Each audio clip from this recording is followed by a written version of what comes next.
Jalen Milroe is the true third best quarterback in this class. Here's why. Apparently, the NFL loves Jalen Milroe as the possible third quarterback selected. Why does he separate himself from Jackson Dart and many others? Well, I think love might be a little bit too strong, but I do still think that there is a lot of people around the NFL that are fascinated by Jalen Milroe and the talent that he brings to the table. And I think when you compare that specifically to other quarterbacks, Joe, that will obviously do during this video, but then in future videos, it's the arm strength. It's the athleticism. Like, it's just a different tier of just overall physical tools.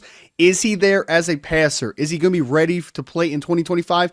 The answer to both those questions is probably no. But when we compare it to Jackson Dart, who's a fine athlete but has just average to below average arm strength, and some other quarterbacks that have deficiencies, if we're talking about a kid to gamble on somewhere in the second round, I do believe that the NFL likes Jalen Milroe and those tools enough to be able to pull the trigger on him sometime early in the top 50. Right. We talk about, and we look at the upside here with him. You could see somebody who could be a plus starter in the NFL. Now, the percentage of him actually succeeding and becoming a plus starter, that's a separate conversation. It's going to require a lot of work. We'll talk about his weaknesses in a second, but where the excitement comes from, this is a big athlete, a guy that can move and is fast. Despite being listed at over 220 pounds, he picks up speed in a hurry, and he's also got a pretty strong arm. But the problem that we look at when we look at his tape, the decision-making is brutal. The decision-making is all over the place. He has had 3 different offensive coordinators in 3 different years, 2 different head coaches. I feel for Jalen Milroe, but he was really hamstrung by the circumstance of what he went through. That's why I give him a little bit more grace than somebody like Jackson Dart, because if the tools can be unlocked and there's patience with him and he goes somewhere in the second or third round, there's a possibility he could pan out and actually start for a team. Well, I think neither one of us are jockeying for him to be a first-round pick, right? We're jockeying for people to understand that there is still developmental upside with a Jalen Milroe. He's still a younger quarterback. He's just a fourth-year player coming out, and he left a fifth year on the table. And there was moments the last 2 years. We saw in 2023 under Tommy Rees, he showed a lot of improvements down the stretch of the season. 2024, Kalen DeBoer, things started out in a really good spot, but then he kind of fizzled down the end. But the rest of the team also fizzled down the end. There are obvious deficiencies on the table, but if you are going to a situation where you could be patient and you have a good developmental plan for Jalen Milroe, there is still talent there to utilize and to harness.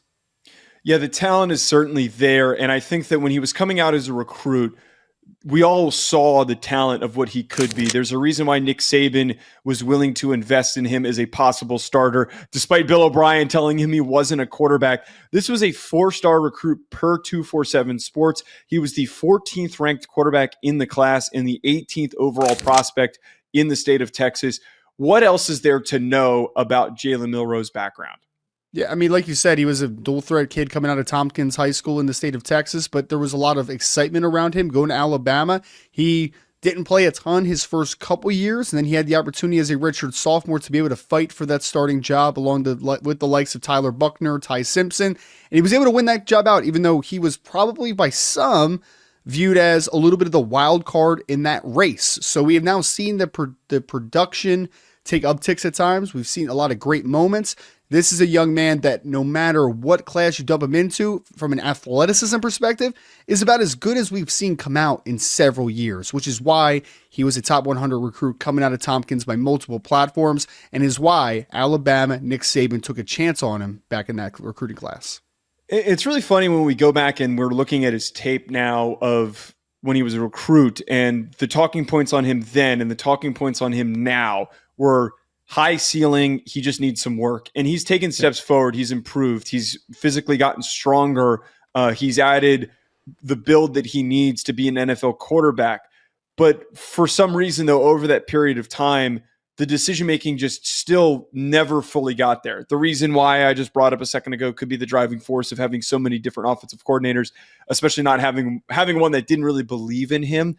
But that has always been the biggest talking point with him as a former recruit, and then now as a draft prospect, is not having the instinct to be a playmaker consistently. Right.